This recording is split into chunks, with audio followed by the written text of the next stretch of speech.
Hello aspirants, मैं Tarun Nayak Vyapam ecosystem की class में आपका स्वागत करता हूं। ठीक है, पिछली क्लास की तरह आज हम लोग क्या है, आज फिजिक्स में जो CGPAT 2025 में PAT का एग्ज़ाम हुआ था, ठीक है, उसके पेपर का एनालिसिस हम लोग कर रहे हैं। ठीक है, मैं केमिस्ट्री के जो पोर्शन है उसका वीडियो अपलोड कर चुका हूं। आज हम लोग जो CGPAT में फिजिक्स वाला जो पोर्शन था उसका हम लोग क्या है एनालिसिस करेंगे। ठीक है, ये पेपर का एनालिसिस दो पॉइंट ऑफ व्यू को ध्यान में रखते हुए किया जा रहा है।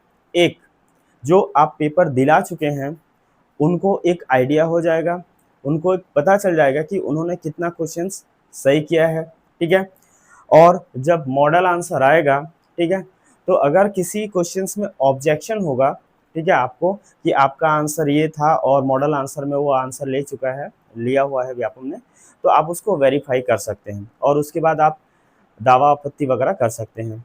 इसका model answer within a week हो सकता है कि व्यापम रिलीज कर दे।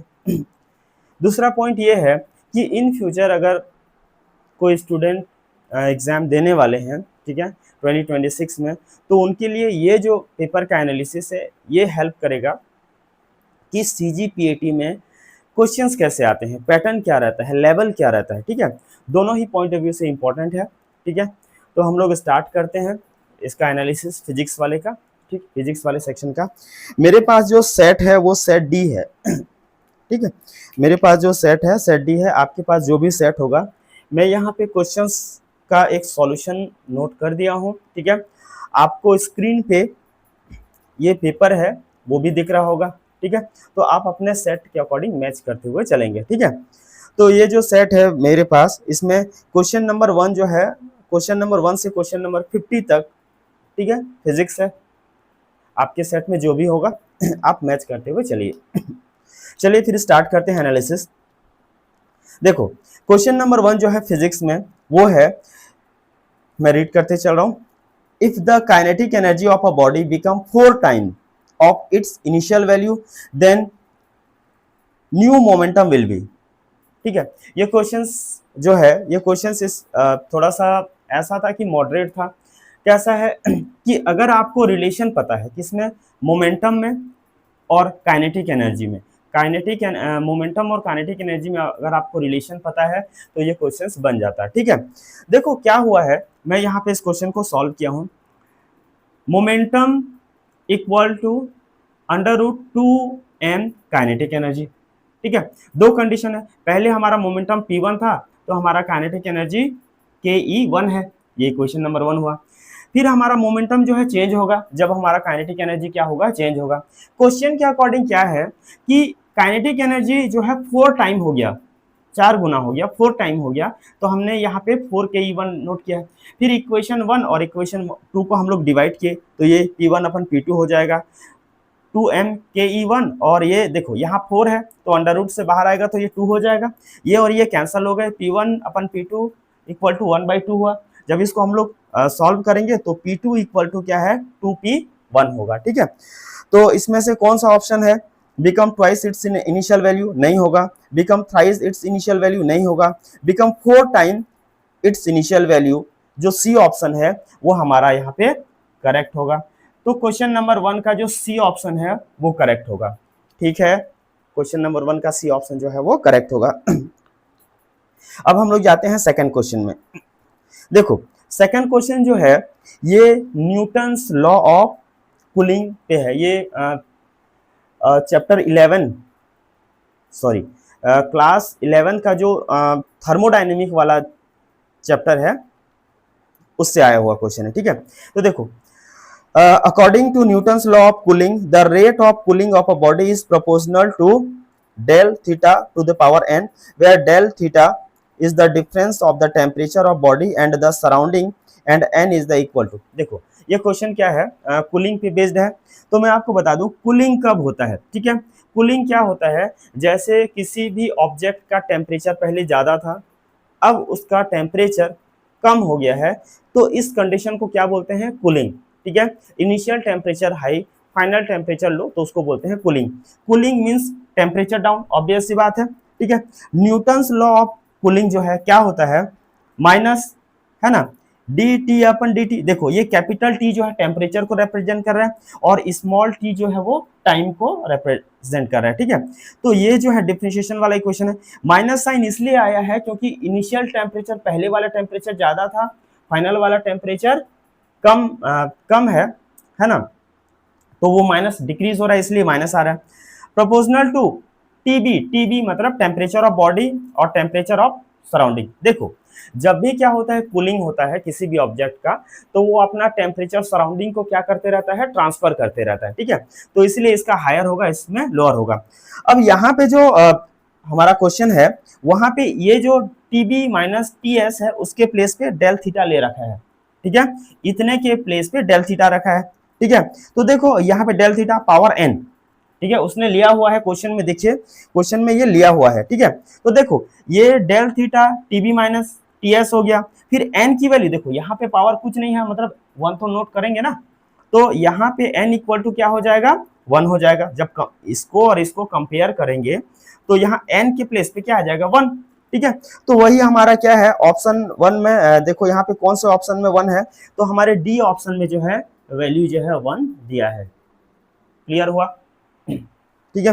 ये क्वेश्चंस बन जाता लेकिन अगर ये वाला आप रिलेट कर पाते तो, ठीक है। देखिए पीएटी का पेपर, ठीक है, हर साल लगभग इसी पैटर्न का रहता है और इसी लेवल का रहता है, ठीक है। ऐसा नहीं है कि इस साल पेपर टफ हो गया है करके, पीएटी का पेपर का लेवल लगभग यही रहता है, ठीक है। हाँ, इस साल जो पेपर है उसमें एक वो है कि जो ऑप्शन है, ऑप्शन देने का तरीका थोड़ा सा चेंज हुआ है। जैसे डी ऑप्शन, अभी बहुत सारा क्वेश्चन हम लोग सॉल्व करेंगे, आप लोग देखेंगे कि ए बी वो ए ऑप्शन में है, ऐसा करके इंक्लूड करते हुए थोड़ा सा उसको लेंदी बनाने की कोशिश किया है, लेकिन लेवल वही है, ठीक है। तो आगे चलते हैं हम लोग। क्वेश्चन थर्ड को देखिए आप लोग। क्वेश्चन थर्ड में क्या दिया है, A B and C are 3 hollow spherical conductor, they have same positive charge, C is the smallest and A is the biggest, then देखो ये क्वेश्चन में है कि यहाँ पे हॉलो स्फीयर दिया है, C एक ऐसा हॉलो स्फीयर है, उसके अंदर वो किसके अंदर है, B, और B किसके अंदर है, A। तो यहाँ पे देखेंगे तो जो है C, B और A जो है वो हॉलो स्फीयर है, ठीक है। अब यहाँ पे देखो, ये यहाँ पे लेंगे तो ये इसका रेडियस हो गया, ये यहाँ से लेंगे तो ये इसका रेडियस हो गया और ये इसका रेडियस हो गया, ठीक है। अब यह साइज वाइज देखें तो ये सबसे बड़ा है, कोई दिक्कत नहीं। अब देखो यहाँ पे पोटेंशियल का फॉर्मूला होता है, potential equal to 1/4 pi epsilon naught, और Q है ये Q अपन R। तो यहाँ पे देखो कि जो V है वो डायरेक्टली प्रोपोर्शनल टू Q है और V जो है इनवर्सली प्रोपोर्शनल टू R है, ठीक है। क्वेश्चन में ये दिया है कि जो भी हॉलो स्फीयर है सबको हमने चार्ज जो है एक जैसे दिया, चार्ज एक जैसे दिया, लेकिन रेडियस जो है अलग अलग है सबका। तो यहाँ पे एक कंक्लूजन हमारा मिलता है, V inversely proportional to 1/R, means जिसका R ग्रेटर होगा उसका V स्मॉल होगा। तो देखिए R क्या है, रेडियस A का ग्रेटर है, देन B, देन C है। तो जब हम लोग पोटेंशियल की वैल्यू देखेंगे तो वो इनवर्स हो जाएगा कि V का पोटेंशियल ग्रेटर होगा, देन V, उसके बाद B आएगा, उसके बाद A आएगा। तो कौन सी ऑप्शन है जिसमें C का जो पोटेंशियल है हायर है, तो आप देखेंगे potential of C will be highest. कौन सा ऑप्शन है, इसमें भी हमारा डी ऑप्शन जो है वो करेक्ट होगा। कौन सा ऑप्शन करेक्ट होगा, डी ऑप्शन करेक्ट होगा, ठीक है। चलिए हमारा आगे हम लोग बढ़ते हैं।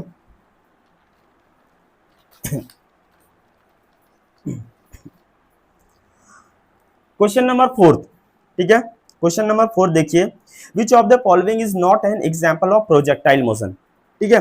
ये क्वेश्चंस एक बोल सकते हैं कि बहुत अच्छा क्वेश्चन था, है ना, कि आप प्रोजेक्टाइल मोशन को कितना समझे हैं, ठीक है, और आपका क्या अप्रोच रहता है प्रॉपर। देखो क्या है, प्रोजेक्टाइल मोशन किसको बोलते हैं, जिसमें एक ट्रेजेक्टरी पाथ मिलती है।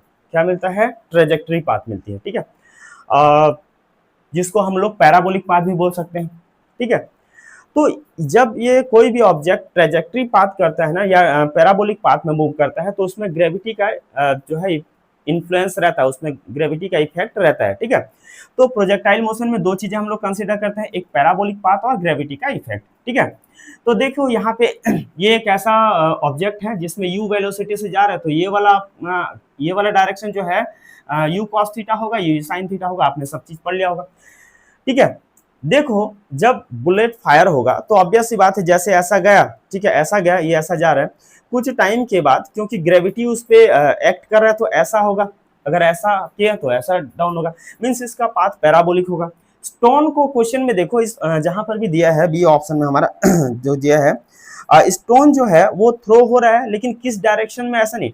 स्टोन को आप ऐसा भी थ्रो किए होंगे, ऐसा भी थ्रो किए होंगे, ऐसा भी थ्रो, जिसमें भी थ्रो किए होंगे, लेकिन उसका पैराबोलिक पाथ तो मिलेगा, ठीक है। तो यहाँ पे देखो हाँ एक चीज, ये जो प्रोजेक्टाइल मोशन है ये 3D स्पेस में होना है, ठीक है। तो ये बुलेट भी 3D स्पेस में मूव कर रहा है और स्टोन भी 3D स्पेस में मूव कर रहा है, तो दोनों का प्रोजेक्टाइल मोशन होगा।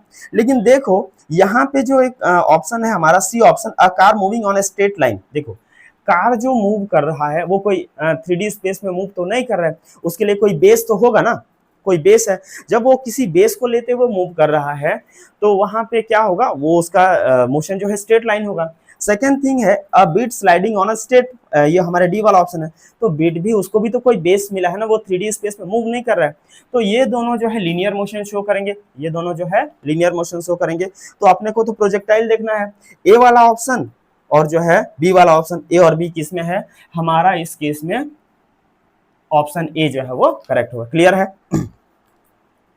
देखो क्वेश्चन नंबर 5 बहुत अच्छा क्वेश्चन है। देखो यहाँ पे एसेशन और रीजन करके पूछा हुआ है, ठीक है, कि एसेशन में बोला है an isolated radioactive atom में not decay at all whatever be its half life, ठीक है। क्वेश्चन ये बोल रहा है, देखो आप लोग कई जन है एसेशन को इसमें मे भी गलत किए होंगे, मे भी रॉन्ग किए होंगे। देखो क्वेश्चन एसेशन को ध्यान से पढ़ो, N isolated radioactive atom, यहाँ पे रेडियो एक्टिव एटम की बात किया जा रहा है, रेडियो एक्टिव सब्सटेंस की बात नहीं किया जा रहा है, ठीक है। क्योंकि देखो रेडियो एक्टिव सब्सटेंस के बारे में आपने ये पढ़ा होगा कि जैसे फॉर एग्जांपल कोई रेडियो एक्टिव सब्सटेंस है, जैसे ये है, ठीक है, और इसका हाफ लाइफ 5 डेज है, ठीक है। मैं आज यहाँ पे रखा, आफ्टर 5 डेज आके मैं इसको देखूंगा, ठीक है, तो यहाँ पे क्या होगा, जो भी अमाउंट अभी इसका है वो हाफ हो जाएगा, ठीक है। आफ्टर 5 डेज फिर आओ तो हाफ हो गया। तो रेडियो एक्टिव सब्सटेंस जो है कंटिन्यू डिके करता है, ठीक है, हाफ लाइफ टाइम में वो हाफ हाफ होते चलता है। लेकिन यहाँ पे आपको एन आइसोलेटेड वर्ड यूज किया है और रेडियो एक्टिव एटम की बात किया जा रहा है, तो वो डिके नहीं होगा, हाफ लाइफ कुछ भी हो। बात समझ आ रहा है? सब्सटेंस डिके होता है, अभी एटम के बारे में है, तो वो तो यहाँ पे ये करेक्ट है, ठीक है। एसेशन आपका करेक्ट हो गया कि isolated radioactive atom decay नहीं होता, हाफ लाइफ कुछ भी हो, करेक्ट है। सेकंड थिंग यहाँ पे बोला है जो रीजन में है, radio active decay is an statistical phenomena, हाँ बिल्कुल स्टैटिस्टिकल फिनोमिना है, क्योंकि देखो रेडियो एक्टिव डिके जो है वो प्रॉपर जो है एक पर्टिकुलर टाइम पीरियड पे एक फ्रैक्शनल डिवाइड होते रहता है, तो स्टैटिस्टिकल फिनोमिना है, सही है, और उसका एक्सप्लेनेशन भी दे रहा है। तो यहाँ पे क्या हो रहा है, ए जो है करेक्ट है, दोनों करेक्ट है, एक्सप्लेनेशन भी सही दिया है, ठीक है। तो हमारा क्वेश्चन नंबर 5 का जो है कौन सा ऑप्शन आएगा, ए यहाँ पे आएगा, ठीक है। देखिए चीजों को आप रिलेट करते चलिए, ठीक है, और जब हमारा मॉडल आएगा तो आप उसमें देखेंगे आपका कितना सही हो रहा है, कैसा करके। क्वेश्चन नंबर 6, क्वेश्चन नंबर 6 जो है ये हमारा क्लास 12th का, ठीक है, ऑप्टिक्स वाले चैप्टर से क्वेश्चन पूछा हुआ है, ठीक है। तो देखो यहाँ पे मैं सीधा बोलूं, यहाँ मैग्निफिकेशन वगैरह वर्ड आ रहा है, दो तीन चीजें आपने देखा होगा, ये फॉर्मूला आपको बिल्कुल पता है, ठीक है, 1/v plus 1/u equal to 1/f। ये जो v है ना वो इमेज का डिस्टेंस है, ठीक है, और जो u है ना वो ऑब्जेक्ट का डिस्टेंस है, और जो f है ना वो क्या है, फोकल लेंथ है, ठीक है। ये फॉर्मूला आपको पता होगा। सेकंड फॉर्मूला आपको यहाँ पे ये पता होगा, m equal to minus v/u, v मैंने बता दिया इमेज का डिस्टेंस और ये ऑब्जेक्ट का डिस्टेंस है, और m जो है मैग्निफिकेशन है, ठीक है। यहाँ पे देखो क्वेश्चन जो है अलग अलग पोजीशन पे हम लोग ऑब्जेक्ट को और इमेज को यहाँ पे ऑब्जेक्ट को यहाँ पे रखें। देखो ए ऑप्शन को देखो, है ना, ये फॉर्मूला को यूज करते हुए बनाएंगे। ए ऑप्शन में देखो, an object is placed at focus before a convex mirror, convex mirror है। देखो ए ऑप्शन को मैंने यहाँ पे सॉल्व किया है ना। वी के देखो यू कहाँ पे रखा है, फोकस पे रखा हुआ है, तो यहाँ पे वी की वैल्यू जो है f/2 आएगा। इस फॉर्मूला में रखो आप, इस फॉर्मूला में रखेंगे तो ये v की वैल्यू है f/2 आएगा, है ना। तो यहाँ पे आप अगर आप रखेंगे तो ये तो आंसर आएगा प्लस में, ये माइनस और ये माइनस, माइनस माइनस कैंसिल हो गया, 1/2 आएगा। आप इसको सॉल्व कर लेना, 0.5 यहाँ पे आएगा, ठीक है। तो आप a का जो है 0.5 देखेंगे तो a का 2 आ रहा है, ठीक है। फिर देखो b का, an object is place at centre of curvature, centre of curvature मतलब यहाँ पे c पे रखा हुआ है, ठीक है। सेंटर ऑफ कर्वेचर जो है वो 2, आपको पता है कि यहाँ पे आप 2f पे रखें, ठीक है। तो यहाँ पे v जो है वो भी 2f, क्योंकि centre of curvature equal to क्या होता है 2 इंटू फोकल लेंथ, तो यहाँ पे रखते हैं माइनस, ये कर देंगे आप, माइनस इंटू माइनस प्लस हो जाएगा, फिर ये माइनस आ जाएगा तो आपका -1 आएगा, ठीक है। तो ऐसा ऑप्शन बी जो है आप देखेंगे बी का ये 3 में है, ठीक है। फिर देखेंगे आप एम, यहाँ पे देखो, an object is placed at focus before a convex mirror, ठीक है। तो कॉन्वेक्स मिरर है यहाँ पे, देखो यहाँ पे अगर जब आप इसको फोकस पे रखेंगे तो इमेज कहाँ पे बनेगा, इंफिनिटी पे बनेगा, ठीक है। तो मैंने यहाँ पे रख दिया है, तो यहाँ पे वैल्यू आया हमारा इंफिनिटी। जब मैच करोगे ये आएगा और ये यहाँ पे आएगा। तो ऐसा कौन सा ऑप्शन है जिसमें ए का 2 है, बी का 3 है और सी का 1 है, तो ये हमारा ऑप्शन जो है सी आएगा, ठीक है। क्लियर है। क्वेश्चन नंबर हम लोग अब 7 देखते हैं।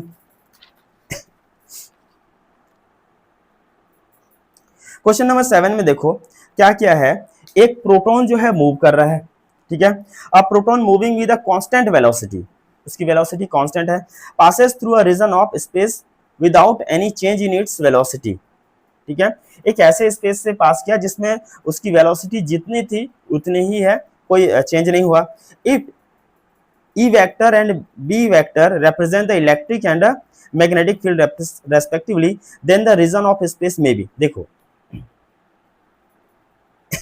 क्या है, कौन कौन सा कंडीशन अप्लाई होगा करके। देखो ये प्रोटॉन मूव कर रहा है, प्रोटॉन चार्ज पार्टिकल है, आपको पता है पॉजिटिव चार्ज होता है, ठीक है। तो कौन कौन सा ऑप्शन जो है वहां पे करेक्ट है करके देखो। कांस्टेंट वेलोसिटी चेंज नहीं होना चाहिए ना, वेलोसिटी चेंज नहीं होना चाहिए। देखो इलेक्ट्रिक फील्ड 0 है और क्या है, मैग्नेटिक फील्ड 0 है, तो कोई बात नहीं, इलेक्ट्रिक फील्ड भी 0 है और मैग्नेटिक फील्ड भी 0 है, दोनों ही कंडीशन में क्या होगा, उस वेलोसिटी कोई चेंज नहीं होगा, ये तो करेक्ट है, इसमें कोई दिक्कत नहीं। सेकेंड थिंग देखो, इलेक्ट्रिक फील्ड क्या है, 0 है, इलेक्ट्रिक फील्ड 0 है, ठीक है, और मैग्नेटिक फील्ड 0 नहीं है। देखो इस कंडीशन में क्या हो सकता है, इलेक्ट्रिक फील्ड 0 है, ठीक है, और मैग्नेटिक फील्ड जो है वो क्या है, 0 नहीं है। हाँ देखो यहाँ पे क्या हो सकता है उसके बेसिस पे आंसर करेंगे। हाँ इलेक्ट्रिक फील्ड 0 है लेकिन मैग्नेटिक फील्ड 0 नहीं है, लेकिन मैग्नेटिक फील्ड जो पार्टिकल मूव कर रहा है उसी के डायरेक्शन में होगा तो कोई दिक्कत नहीं, उसकी वेलोसिटी में कोई चेंज होगा नहीं, क्योंकि यहाँ पे मैग्नेटिक फील्ड का डायरेक्शन जो है जो पार्टिकल मूव कर रहा है उसी डायरेक्शन में है, तो ये भी एक पॉसिबिलिटी है, बिल्कुल बन सकता है। लेकिन देखो इलेक्ट्रिक फील्ड 0 नहीं है, मैग्नेटिक फील्ड 0 है, हाँ लेकिन देखो इलेक्ट्रिक फील्ड वाइज 0 नहीं है तो ऑब्वियस सी बात है चार्ज पार्टिकल है, ठीक है। तो इलेक्ट्रिक फील्ड का डायरेक्शन कुछ भी हो लेकिन 0 तो नहीं है ना, तो वहां पे उसका जो वेलोसिटी है वो चेंज हो सकता है, तो यहाँ पे ये ऑप्शन इनकरेक्ट होगा, ठीक है। अब देखो डी वाला ऑप्शन, इलेक्ट्रिक फील्ड 0 नहीं है, ठीक है, और मैग्नेटिक फील्ड भी 0 नहीं है, ठीक है। तो देखो यहाँ पे आप वो थंब रूल वगैरह लगा के यहाँ पे सोच सकते हैं, मैं वहाँ पे इतना ज्यादा अभी डिस्कशन नहीं करूंगा। मैं ये बता रहा हूँ कि इलेक्ट्रिक फील्ड और जो मैग्नेटिक फील्ड है वो ऐसा भी हो सकता है ना, दोनों एक दूसरे के अगेंस्ट हो, अपोजिट डायरेक्शन में हो, तो वो कैंसल भी करें, क्योंकि यहाँ पे जो फोर्स लगाएगा इलेक्ट्रिक फील्ड और जो फोर्स लगाएगा मैग्नेटिक फील्ड, अगर वो दोनों का डायरेक्शन अपोजिट है तो वो कैंसल भी कर सकते हैं, तो भी जो पार्टिकल है उसकी वेलोसिटी पे कोई चेंज नहीं होगा, ठीक है। तो यहाँ पे जो ऑप्शन नंबर सी है वो बस नहीं होना चाहिए, एक ऑप्शन है A B and D, A B and D, ये हमारा ऑप्शन सी जो है वो करेक्ट है। देखो अगर ये क्वेश्चन आप बनाए होंगे तो ऑब्वियस सी बात है आप वो प्रॉपर राइट हैंड रूल वगैरह ये सब लगाए होंगे तभी बना होगा, ठीक है। तो यहाँ पे मैं बोल रहा हूँ थोड़ा सा लॉजिक भी लगाते ना, लॉजिक भी लगाते तो ये क्वेश्चन बन जाता, ठीक है। हाँ ये क्वेश्चन थोड़ा सा था लॉजिक लगाने वाला। आगे हम लोग देखते हैं ये वाले में।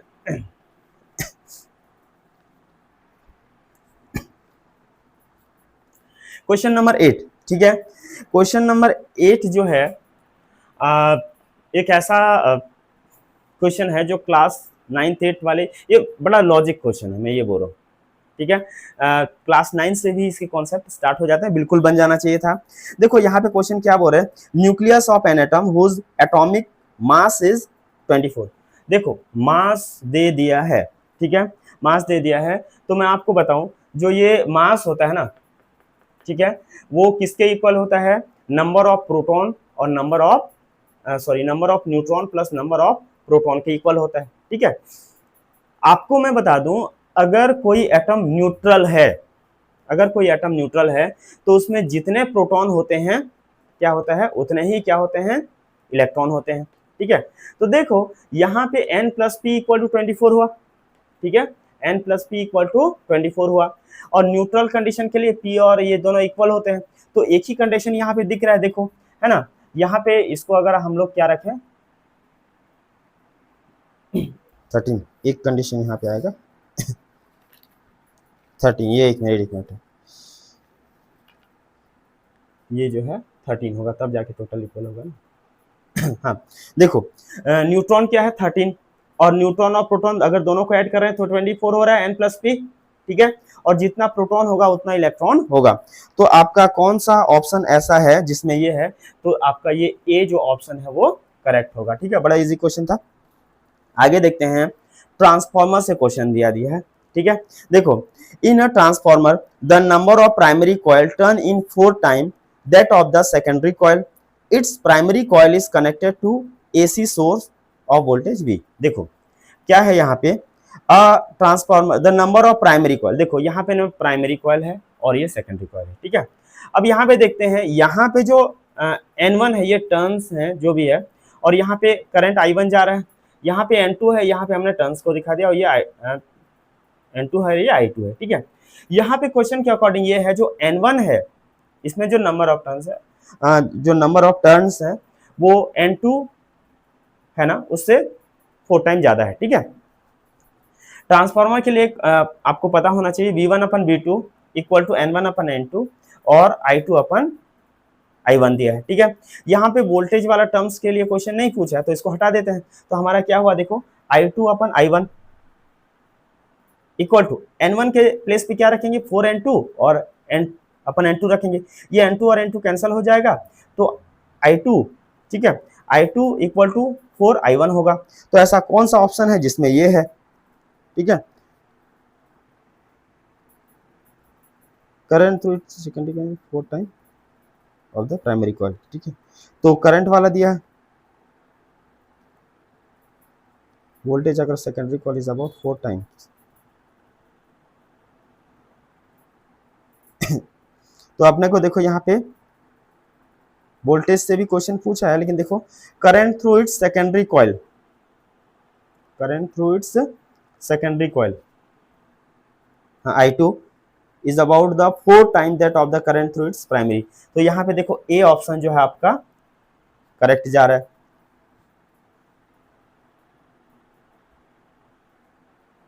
बाकी तो ऐसा कुछ करेक्ट लग नहीं रहा, ठीक है, तो इसका ये ऑप्शन जाएगा।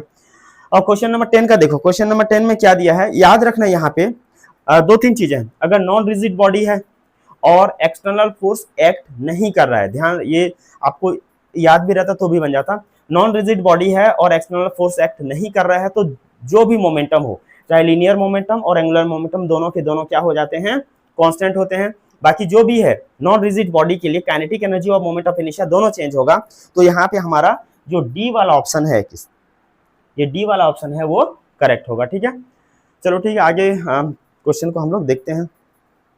चलिए क्वेश्चन नंबर 11 देखते हैं। क्वेश्चन नंबर 11 क्या है, two long straight wire P and Q carrying equal current 10 ampere each were kept parallel to each other at 5 centimeter distance. Magnitude of magnetic force experienced by 10 centimeter length of wire P is F1 if the distance between wire is half and current on them are double. Force F2 on 10 centimeter length of wire P will be। देखो question में क्या बोला है कि अपने को दो wire लेना है P एंड Q, ठीक है, और दोनों के बीच डिस्टेंस कितना रखना है 5 सेंटीमीटर। दोनों में करंट जो है वो 10 एम्पियर फ्लो हो रहा है, एक चीज, ठीक है। सेकंड केस में क्या हो रहा है, पी और क्यू वायर लेंगे और दोनों के बीच का डिस्टेंस जो है हाफ कर देंगे, मतलब 5 का क्या होगा 2.5 सेंटीमीटर, और करंट को डबल कर देंगे, ठीक है। और एक चीज इंफॉर्मेशन दिया है, ये जो वायर पी है उसका लेंथ 10 सेंटीमीटर है। तो हम लोग कैसे करेंगे, हम लोग फॉर्मूला लगाएंगे। फॉर्मूला होता है F1 upon L equal to mu naught I1 I2 upon 2 pi D. और इस केस में क्या होगा, इस केस में जो फोर्स होगा F2 upon L equal to mu naught I1 I2 upon 2 pi, हम लोग यहाँ पे D क्या है तो यहाँ पे D डैश कर दिया। अब वैल्यू हम लोग रखेंगे जैसे F1 upon L, L length क्या है, ये P की लेंथ क्या दिया है 10 सेंटीमीटर। म्यू 1 फर्स्ट कंडीशन में करंट 10 है और डिस्टेंस जो है 5 है तो 5 रख दिए। सेकेंड केस में जो है लेंथ तो वही है P का लेंथ वही है तो वहाँ पे 10 सेंटीमीटर है। और म्यू 1 अब करंट जो है डबल हुआ 20 और क्या है डिस्टेंस जो 2.5 है। इन दोनों को डिवाइड करेंगे, F1 और F2 को डिवाइड करेंगे तो आप डिवाइड कर लेना, F1 और F2 को डिवाइड करेंगे तो 1/8 आता है। तो F2 जो है F2 इक्वल टू 2F1 आएगा, ठीक है। ऐसा कौन सा ऑप्शन है जहां पे F2 इक्वल टू 2F1 है, तो हमारा ऑप्शन बी यहाँ पे करेक्ट होगा। आगे बढ़ते हैं, क्वेश्चन नंबर 12। ये क्वेश्चन नंबर 12 थोड़ा सा कॉन्सेप्चुअल था, लेंदी था आप बोल सकते हैं, है ना। क्वेश्चन नंबर 12 में देखिए अपने को मैच करना है, ठीक है। तो यहाँ पे देखो ऑप्शन ए जो है, ठीक है, ऑप्शन ए में क्या है, ए का 1 से 2 से ऐसा करके मैच करना है। यहाँ पे दो ठो वायर है, ठीक है, दो वायर है, पैरेलल वायर है और उसके बीच क्या है एक पॉइंट है, ठीक है। तो दोनों वायर में करंट जो है एक ही डायरेक्शन में जा रहा है, एक ही डायरेक्शन में जा रहा है। तो पॉइंट पी पर क्या होगा, ठीक है। तो देखो यहाँ पे आप वो राइट हैंड रूल वगैरह लगा सकते हो। पॉइंट पी पे, ठीक है, इस वायर के चलते और इस वायर के चलते जो मैग्नेटिक फील्ड आएगा वो एक दूसरे के अपोजिट होंगे, ठीक है। Magnetic field will be opposite direction इस पॉइंट पी पे, ठीक है, और अपोजिट होंगे और वो एक दूसरे को कैंसिल कर देंगे, ठीक है। तो दो चीजें, मैग्नेटिक फील्ड एक तो अपोजिट होंगे और दोनों एक दूसरे के जो इफेक्ट है उसको क्या करेंगे, न्यूट्रल करेंगे। तो मैग्नेटिक फील्ड यहाँ पे क्या होगा, 0 होगा, ठीक है। सेकंड कंडीशन में देखो दो ठो ऐसा सर्कुलर लूप है, ठीक है, ये है और ये है, दोनों में करंट का जो फ्लो का डायरेक्शन है वो क्या है, वो सेम डायरेक्शन है। तो पॉइंट पी पे क्या होगा, इस कंडीशन में देखो magnetic field will be same direction, जो मैग्नेटिक फील्ड है जो एक ही डायरेक्शन में होगा, सेम डायरेक्शन में होगा और 0 नहीं होगा, ठीक है। इस पॉइंट पे ये जो सी वाले में है, देखो यहाँ पे क्या हो रहा है, ये और ये दोनों केसेस, ये और ये दोनों केसेस एक दूसरे के अपोजिट है। यहाँ पे जो सर्कुलर लूप है, सर्कुलर ऐसा पाथ है, यहाँ पे ऐसा वायर है, यहाँ पे करंट इस डायरेक्शन में है, ठीक है, और यहाँ पे इसमें अपोजिट डायरेक्शन में। इन दोनों में डिफरेंस क्या है, यहाँ पे जो करंट का फ्लो था दोनों रिंग में ये सिमिलर डायरेक्शन में, एक ही डायरेक्शन में था, लेकिन यहाँ पे अपोजिट डायरेक्शन में है। तो मैग्नेटिक फील्ड जो है वो अपोजिट डायरेक्शन में होगा और वो एक दूसरे को क्या करेंगे, 0 करेंगे। तो मैग्नेटिक फील्ड अपोजिट डायरेक्शन और वो यहाँ पे magnetic field, total magnetic field point पे क्या होगा, 0 होगा। इसमें देखो दो कॉन्सेंट्रिक वायर हैं, सर्कुलर वायर हैं, ये जो है, ये जो सर्कल है, ये जो वायर का इसके अंदर है, ठीक है, और दोनों में अपोजिट डायरेक्शन में फ्लो हो रहा है, ठीक है। तो मैग्नेटिक फील्ड अपोजिट होगा, ठीक है, और नॉट 0 होगा, ठीक है। तो ऐसे ऑप्शन अगर आप मिलाएंगे तो यहाँ पे देखो ए का हमारा 2 और 3 ऑप्शन है, बी का 1 और 4 है, सी का जो है 2 और 3 है और डी का 2 और 4 है, ठीक है।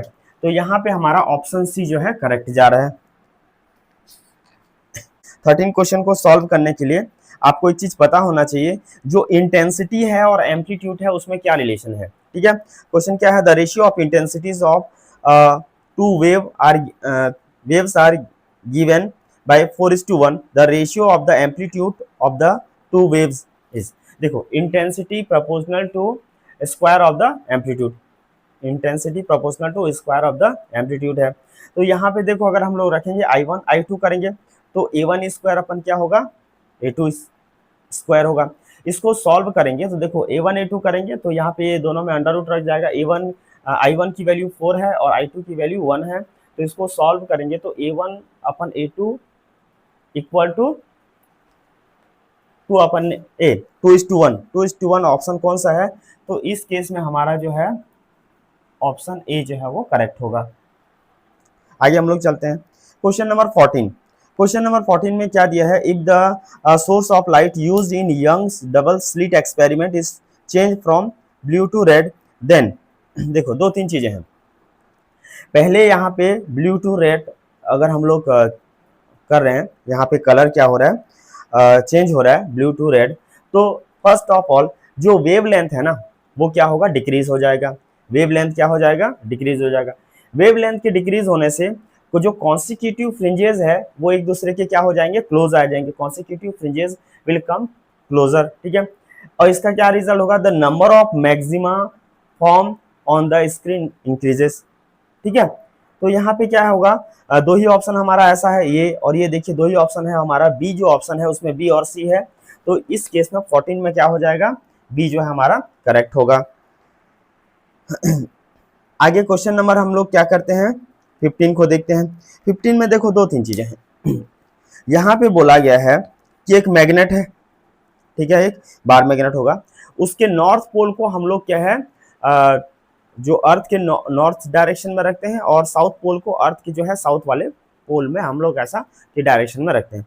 तो क्या होगा ऐसा करके question, when the north pole of a magnet is placed in north direction and south pole in the south direction, the neutral point, तो न्यूट्रल पॉइंट कहाँ पे होगा, देखो इस केस में न्यूट्रल पॉइंट ना इक्वेटोरियल लाइन ऑफ मैग्नेट में होता है, ठीक है ना, इक्वेटोरियल लाइन ऑफ मैग्नेट में होता है। इसी को हम लोग क्या बोलेंगे, perpendicular bisector of magnet line, ठीक है, मैग्नेटिक लाइन करके ऐसा है। यहाँ पे कौन सा ऑप्शन है, तो यहाँ पे ऑप्शन सी जो है हमारा करेक्ट होगा।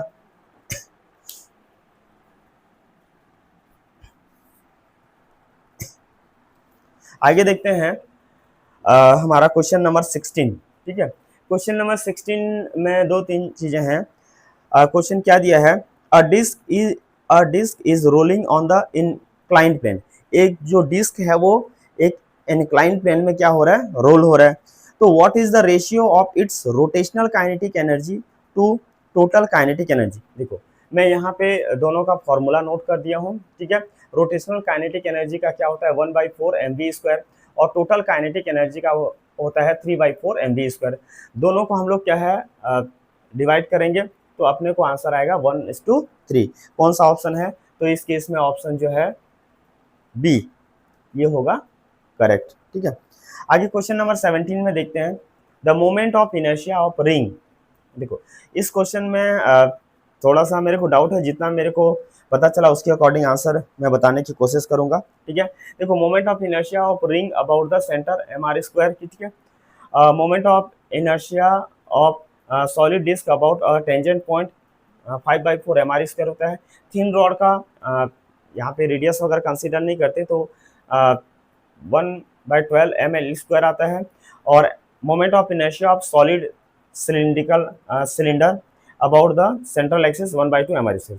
यहाँ पे देखो जो इसका थोड़ा सा डाउट है, अब मॉडल आंसर में क्या ले रहा है वो देखना पड़ेगा। तो अगर मैं ऑप्शन ए, बी और डी के अकॉर्डिंग देखूं तो बी का जो वैल्यू है यहाँ पे ग्रेटर है 5/4 देन ए देन डी, और ये तीनों चीजें B is greater than A is greater than D हमारे बी ऑप्शन में मिल रहा है, ठीक है। तो उसके अकॉर्डिंग मैंने आंसर यहाँ पे बी लिया हुआ है, ठीक है। अब हम लोग देखते हैं क्वेश्चन नंबर 18। क्वेश्चन नंबर 18 में देखो ये ऐसा क्वेश्चन है, थोड़ा सा आपको कॉन्सेप्ट लगाना पड़ेगा, देखो, और फॉर्मूला दोनों, कॉन्सेप्ट और फॉर्मूला दोनों बेसिस पे है।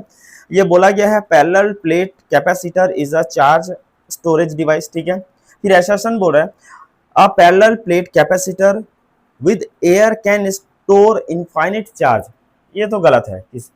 वो एक लिमिटेशन रहता है, लेकिन यहाँ पे जो इन फाइनिट चार्ज दिया है ना, वो क्या है, वो गलत बना रहा है। तो एसर्शन हमारा इनकरेक्ट हो गया। रीजन क्या बोल रहा है, the capacitance of a parallel plate capacitor is inversely proportional to the plate separation. देखो यहाँ पे क्या होता है कि जो कैपेसिटेंस है ना, एप्सिलॉन नॉट ए एरिया होता है, जो प्लेट है उसका एरिया होता है, और डी जो है दोनों प्लेट के बीच का डिस्टेंस होता है, ठीक है, होता है। तो इसको हम लोग करेंगे तो सी जो है, जो कैपेसिटेंस है, inversely proportional to distance between the plate हो रहा है। तो यही तो बोला है कि इनवर्सली प्रोपोर्शनल टू करके दिया है, तो हमारा रीजन जो है वो करेक्ट है। और यहाँ पे जो ऑप्शन ए जो है वो करेक्ट होगा, जिसमें assertion incorrect but reason is correct करके दिया हुआ है। क्वेश्चन नंबर 19 बहुत इजी क्वेश्चन था, है ना।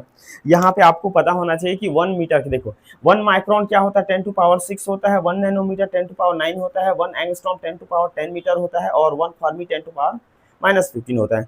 अरेंज करोगे तो ग्रेटर वैल्यू ये है माइक्रोन, ठीक है, देन हमारा नैनोमीटर, देन हमारा क्या है एंगस्ट्रॉम, और देन हमारा फर्मी। तो इस केस में ऑप्शन सी जो है वो करेक्ट होगा। ये बहुत ही इजी क्वेश्चन था।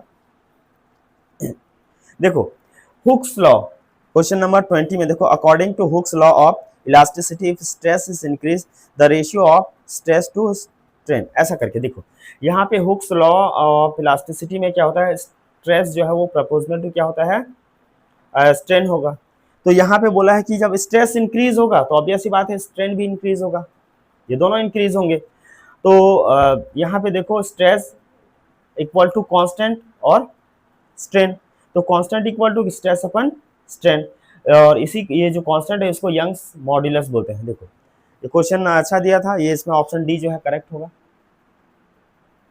इसमें ऑप्शन डी जो है वो करेक्ट होगा। क्वेश्चन नंबर 21 से आगे के क्वेश्चंस, है ना। तो देखिए क्वेश्चन नंबर 21 क्या बोल रहा है, 4 wire made up of same material have different parameters, arrange them in increasing order of resistance दिया है। 4 वायर है जो एक ही टाइप के मटेरियल से बने हुए हैं, लेकिन वहां पे उन वायर का लेंथ और जो रेडियस है ना वो अलग अलग है। तो अपने को अरेंज करना है क्या है करके, एक फॉर्मूला होता है, resistance equal to resistivity into L upon A, L length है और ए जो है एरिया है, ठीक है। और ये जो है इसको रो बोलते हैं, और रेजिस्टिविटी होती है। रेजिस्टिविटी जो है मटेरियल टू मटेरियल वेरी करता है, लेकिन यहाँ पे जितने भी वायर है ना वो एक ही टाइप के मटेरियल से बने हैं, इसलिए रो की वैल्यू जो है वो चेंज नहीं होगा, ठीक है। R1 इक्वल टू रो, और जो लेंथ में यहाँ पे मैंने देखो एल के प्लेस पे लेंथ नोट करना है, और एरिया के प्लेस पे एरिया, देखो एरिया क्या होता है, वो वायर होगा तो उसका क्रॉस सेक्शन एरिया लेना है। क्रॉस सेक्शन एरिया क्या है, पाई आर स्क्वायर होता है। तो आर के जो रेडियस है उसके प्लेस पे हम लोग वैल्यू रखते जाएंगे। पहले केस में देखो लेंथ 1 है और रेडियस 2 है, यहाँ पे लेंथ जो है 2 है, रेडियस भी 2 है। यहाँ पे लेंथ 1 है, रेडियस क्या है 1 है, और यहाँ पे लेंथ 2 है और रेडियस क्या है 1 है। तो सब वैल्यू को पुट करने के बाद अपने को ये वैल्यू, ये वैल्यू, ये वैल्यू और ये वैल्यू मिला, ठीक है। तो देखते हैं तो कौन सा वैल्यू ग्रेटर है, ये वाला ग्रेटर है, उसके बाद ये, और फिर ये, और फिर ये। तो अरेंज किए, ठीक है। अरेंज करने के बाद अपने को जो आंसर मिल रहा है वो डी वाला है, ठीक है। अब हम लोग देखते हैं क्वेश्चन नंबर 22। क्वेश्चन नंबर 22 आपको दिख रहा होगा, यहाँ पे देखिए क्या दिया है, स्टेप डाउन ट्रांसफॉर्मर एसर्शन है। यहाँ पे अपने को एसर्शन यहाँ पे दिया हुआ है कि step down transformer increase the current. Reason में दिया है transformer obey the law of conservation of energy. देखो पहले तो हम लोग देख लेते हैं कि स्टेप डाउन ट्रांसफॉर्मर क्या होता है। देखो स्टेप डाउन ट्रांसफॉर्मर में जो वोल्टेज है वो डिक्रीज करती है, तो करंट क्या होता है, इंक्रीज करता है। और स्टेप अप जो ट्रांसफॉर्मर है उसमें वोल्टेज इंक्रीज करता है और करंट क्या होता है, डाउन होता है। तो स्टेप डाउन के लिए पूछा था, तो ये वाला करेक्ट है, क्योंकि उसने बोला है कि करंट जो है इंक्रीज होगा, बिल्कुल सही। फिर देखो यहाँ पे जो ट्रांसफॉर्मर है ओबे the law of conservation of energy, बिल्कुल सही, क्योंकि ना जो ट्रांसफॉर्मर है वहाँ पे भी जो एनर्जी है वो एनर्जी का कंजर्वेशन होता है। एनर्जी का कंजर्वेशन ये है कि एनर्जी कभी भी डिस्ट्रॉय नहीं होती, वो एक फॉर्म से दूसरे फॉर्म में चेंज होता है, तो वो करेक्ट है ना। यहाँ पे लेकिन करेक्ट एक्सप्लेनेशन का थोड़ा सा मेरे को नहीं लग रहा है कि इसमें उसका करेक्ट एक्सप्लेनेशन दिया है, क्योंकि प्रॉपर एक्सप्लेनेशन दिया नहीं है, तो मैं आंसर यहाँ पे बी लिया हूँ, ठीक है। अब मॉडल आंसर आएगा तो उसमें क्या आंसर लेगा फिर देखना पड़ेगा अपने को।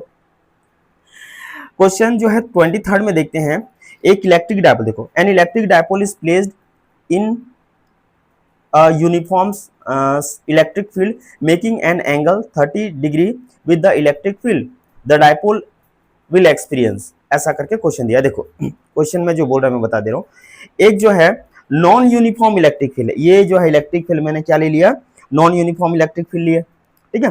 नॉन यूनिफॉर्म इलेक्ट्रिक फील्ड में हमने एक डाइपोल रखा है। डाइपोल मतलब क्या होता है, अगर टू चार्ज हैं जिनकी क्वांटिटी सिमिलर है, जैसे 5 कूलम का दो हमने चार्ज ले लिया, ठीक है, और उनके बीच एक डिस्टेंस रखे, एक पॉजिटिव होगा है ना 5 कूलम का, एक नेगेटिव होगा।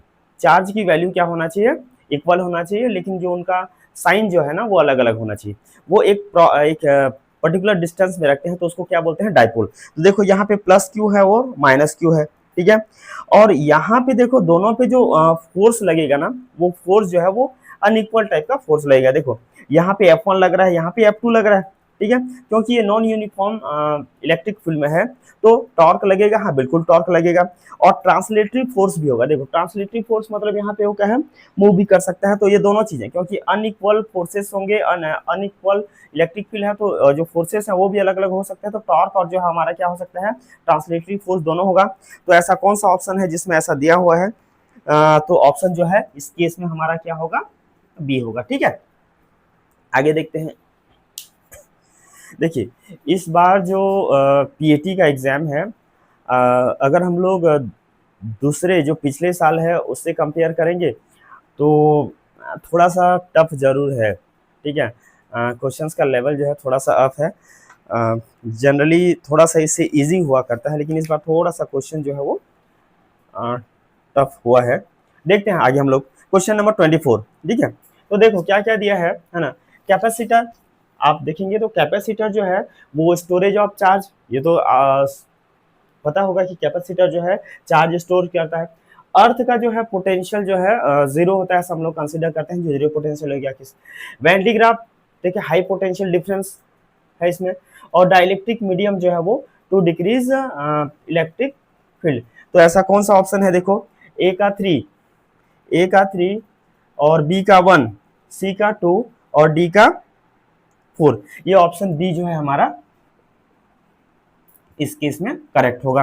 अब क्वेश्चन नंबर 25 देखते हैं हम लोग। क्वेश्चन नंबर 25 देखिए, क्वेश्चन नंबर 25 जो है क्वेश्चन में क्या दिया है, a particle having a mass 10 to power minus 2 kg carry a charge of 5 into 10 to power minus 8 coulomb. The particle is given or initial horizontal velocity of 10 to power 5 meter per second in the presence of electric field and magnetic field. To give the particle moving in horizontal direction, it is necessary that देखो यहाँ पे क्या होगा, इस case में B should be perpendicular to the direction। देखो ये questions एक प्रीवियस ईयर का क्वेश्चन है, आई थिंक ये आप लोग देख लेना अगर आपके पास प्रीवियस ईयर का है तो। ये मेरे को लग रहा है कि ये जो CBSE 2010 में ये मेंस में पूछा हुआ क्वेश्चन है, ठीक है। तो यहाँ पे मैं ज़्यादा उस पर डिस्कस नहीं कर रहा हूँ। यहाँ पे जो है ए जो है करेक्ट होगा और बी जो है ए जो है करेक्ट होगा, थर्ड जो है करेक्ट होगा। ऐसा कौन सा ऑप्शन है जिसमें फर्स्ट और थर्ड जो है होगा, तो हमारा ए ऑप्शन जाएगा। ये आई थिंक जो 2010 में हुआ था उसका एक क्वेश्चन है ये मेंस में, ऐसा करके एक बार देख लेंगे। आगे हम लोग बढ़ते हैं क्वेश्चन नंबर 26। क्वेश्चन नंबर 26 में क्या है, which of the following graph show the variation of induced EMF with the rate of change of current flowing through the coil. देखो क्या होता है, ये D I upon D T equal to 1/L और ये रहता है इंड्यूस ईएमएफ। इंड्यूस ईएमएफ देखो यहाँ पे ये इंड्यूस ईएमएफ को रिप्रेजेंट कर रहा है, फिर मैंने इसको ट्रांसफर किया तो L di/dt हो गया। अब इसको जब कंपेयर करेंगे तो कंपेयर करेंगे, देखो ये इसके प्लेस पे आ गया तो देखो जहाँ पे y है वहाँ पे इंड्यूस ईएमएफ आ गया, ठीक है। और यहाँ पे देखो m के प्लेस पे L है, जो है m के प्लेस पे क्या है, L है, तो इसलिए स्लोप क्या हो गया, L हो गया। और x के प्लेस पे ये है तो देखो ये आ गया, ठीक है। तो हमारा कौन सा ग्राफ इसमें जाएगा, ऐसा कौन सा ग्राफ है जो इसमें मैच कर रहा है, तो आप देखिए यहाँ जो हमारा ग्राफ बी वाला जो ग्राफ है वो कर रहा है, ठीक है। तो 26 का बी जाएगा। 27 का ए है, ये बड़ा इजी क्वेश्चन में आएगा।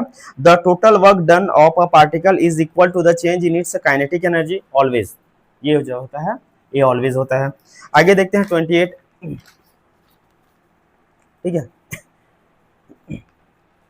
28 का थोड़ा सा देखिए, मोनो एटॉमिक का क्या रहता है, मोनो एटॉमिक का 1.67 रहता है, ठीक है। तो 1.67 है, और जो डाई एटॉमिक है उसका क्या रहता है, 1.40 रहता है, ठीक है। तो ऐसा कौन सा केस है जिसमें ये होगा, तो मोनो एटॉमिक का ग्रेटर होगा। देखिए ए, ठीक है, हम लोग देखते हैं ए कौन सा ऑप्शन है, ए के बाद बी डाई एटॉमिक का लेते हैं तो ए ग्रेटर देन बी, तो ए ऑप्शन तो होगा नहीं उस हिसाब से, बी ऑप्शन है और सी दिख रहा है ना, हाँ, या तो बी और सी। अब देखते हैं हम लोग, फिर नॉन लीनियर जाएगा, और नॉन लीनियर का ऐसा करके, तो नॉन लीनियर तो सी आना चाहिए ए, उसके बाद ये D.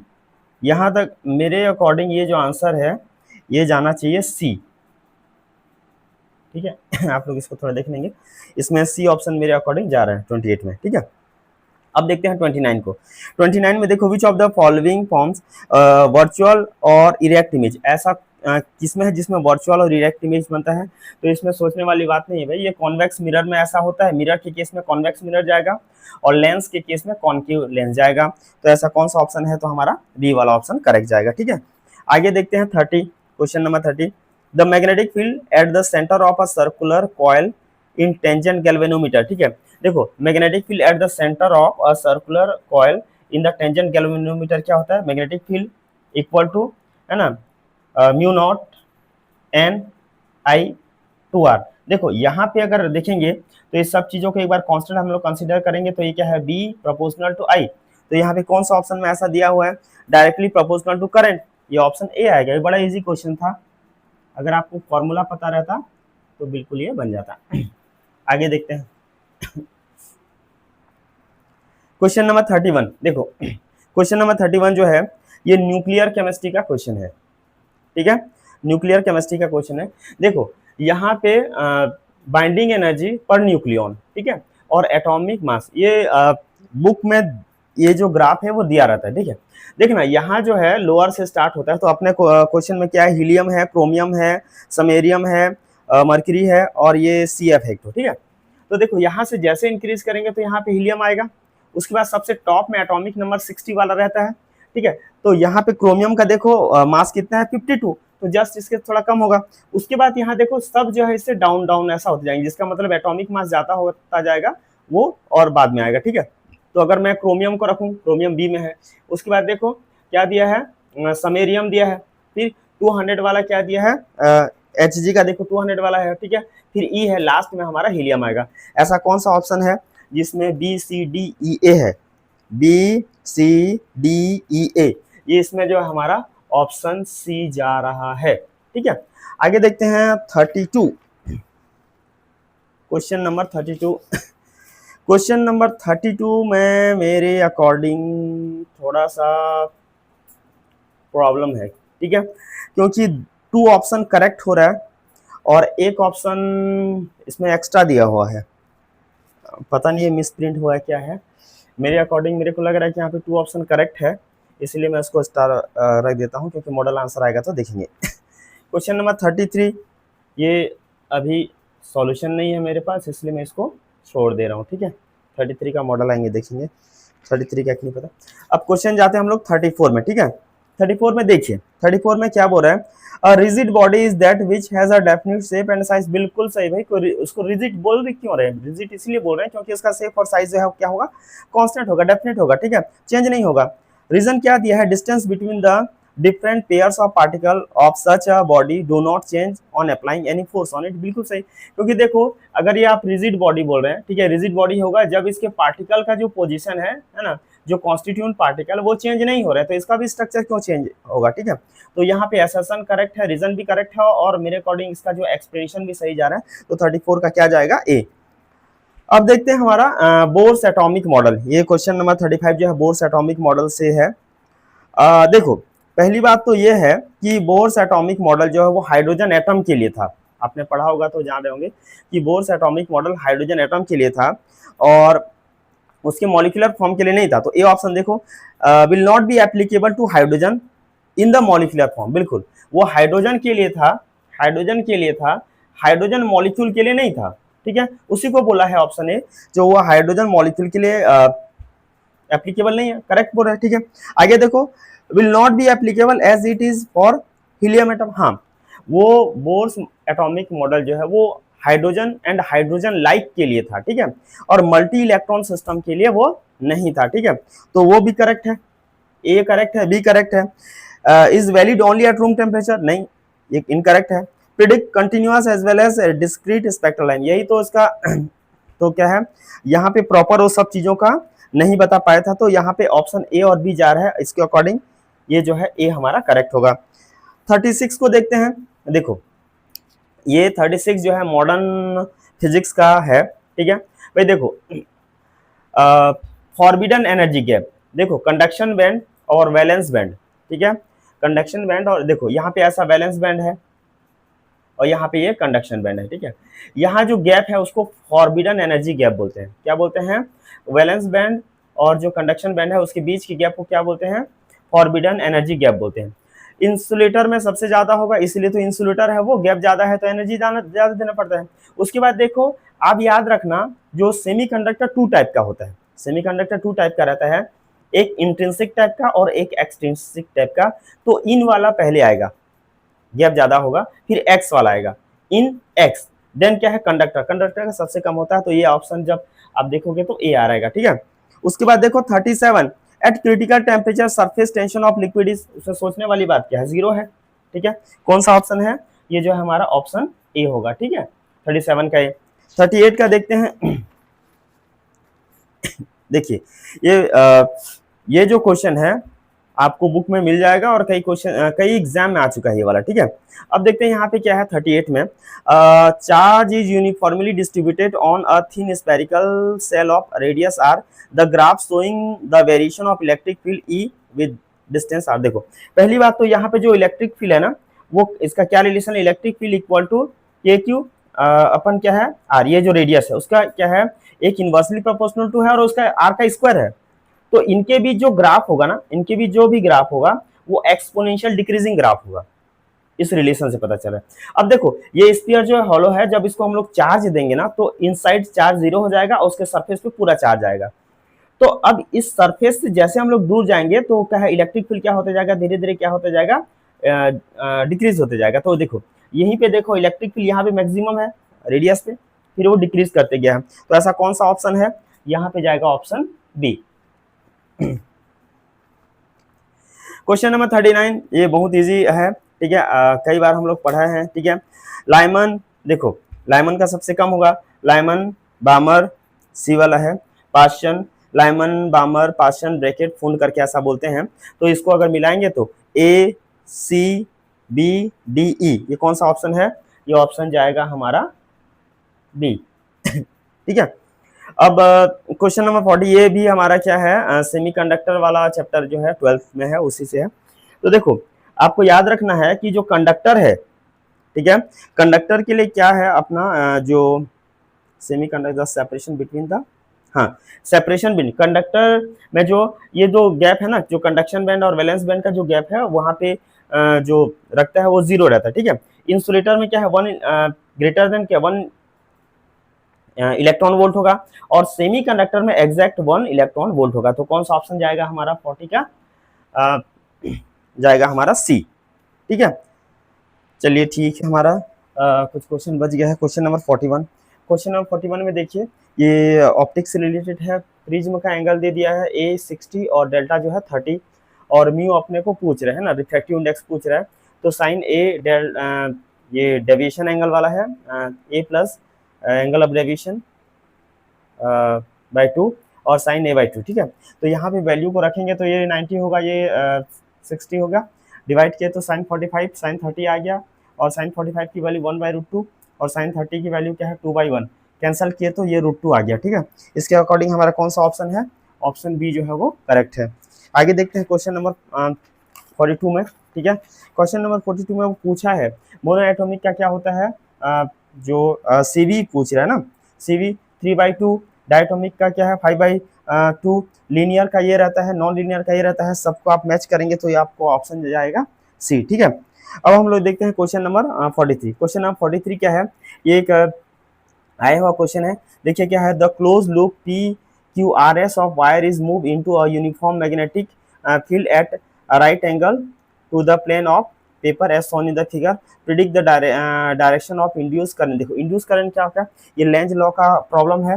Direction of induce current जो है वो क्या हो जाएगा, कहाँ से स्टार्ट होगा, PSRQ और P, वो क्या है एंटी क्लॉकवाइज जाएगा, ठीक है। वो तो हमारा कौन सा ऑप्शन जाएगा, करेक्ट होगा बी। आगे देखते हैं हम लोग क्वेश्चन नंबर 44 में। क्वेश्चन नंबर 44 में देखो क्या दिया है, 3 harmonic wave having equal frequency Q and same intensity I0 have phase angle theta π/4 and -π/4 respectively when they are superimposed the intensity of the resultant wave is close to. देखो यहाँ पे आई अपन I0 लेंगे आप, ठीक है, यहाँ पे √2 प्लस इसका स्क्वायर करेंगे, इसको सॉल्व करेंगे तो 5.8 आता है, और I इक्वल टू इसको ट्रांसफर करेंगे तो 5/8 I0 आएगा, ठीक है। तो यहाँ पे कौन सा ऑप्शन जाएगा, हमारा बी वाला जाएगा। आगे हम लोग देखते हैं क्वेश्चन नंबर 46, है ना। क्वेश्चन नंबर 46 में क्या दिया है, नंबर ऑफ फोटो इलेक्ट्रॉन। देखो यहाँ पे जो क्वेश्चन है, if the intensity of radiations on a photo cell be increase 4 time the number of photo electron and the energy of photo electron emitted respectively become. देखो number of जो photo electron है वो proportional to होता है intensity of incident radiation का, ये 4 time हुआ तो ये 4 टाइम हुआ, ठीक है। तो कौन सा ऑप्शन है 4 टाइम वाला, ए और डी। फिर आगे देखो एनर्जी जो है चेंज नहीं होता, कौन सा ऑप्शन में है, ये डी ऑप्शन, कौन सा आएगा, डी में। क्वेश्चन नंबर 47 देखो क्या दिया है, in a progressive wave motion particle velocity is constant at all time. देखो क्या होता है, यहाँ पे असर्शन जो है इनकरेक्ट है और रीजन जो है वहाँ पे वो भी इनकरेक्ट है, क्योंकि देखो in a progressive wave motion particle velocity is constant at all time, ये कांस्टेंट नहीं हो पाता, यहाँ पे चेंज होता है, तो ये ऑल टाइम वाला ये इसके चलते गलत हो गया, ठीक है। This is because density of medium is uniform through out, ये भी इनकरेक्ट, क्योंकि थ्रू आउट द मीडियम वो चेंज होता है, ठीक है। तो वहाँ पे ये इनकरेक्ट, ये इनकरेक्ट, हमारा ऑप्शन नंबर सी जो है करेक्ट जाएगा, ठीक है। फिर देखो हमारा 49 का, ठीक है, 49 का जो है फॉर्मूला मैच करना था। काइनेटिक एनर्जी क्या है, हाफ mv², ठीक है। पावर का ये रहेगा, ग्रेविटेशनल फोर्स का ये रहेगा, और सबको मिलाओगे तो आपको ऑप्शन जो है बी मिलेगा, ठीक है। क्वेश्चन नंबर 50 का जो है हमारा जो बायो सेवर्ट्स वाला है, इसका ऑप्शन सी आएगा, ठीक है। इसमें देखिए मैं दो क्वेश्चन नंबर 45 और क्वेश्चन नंबर 48 दो छोड़ा हूँ, जो थोड़ा सा मेरे को डाउट था, इसलिए मैं इन दोनों क्वेश्चन को छोड़ दिया हूँ, ठीक है। चलिए ठीक है।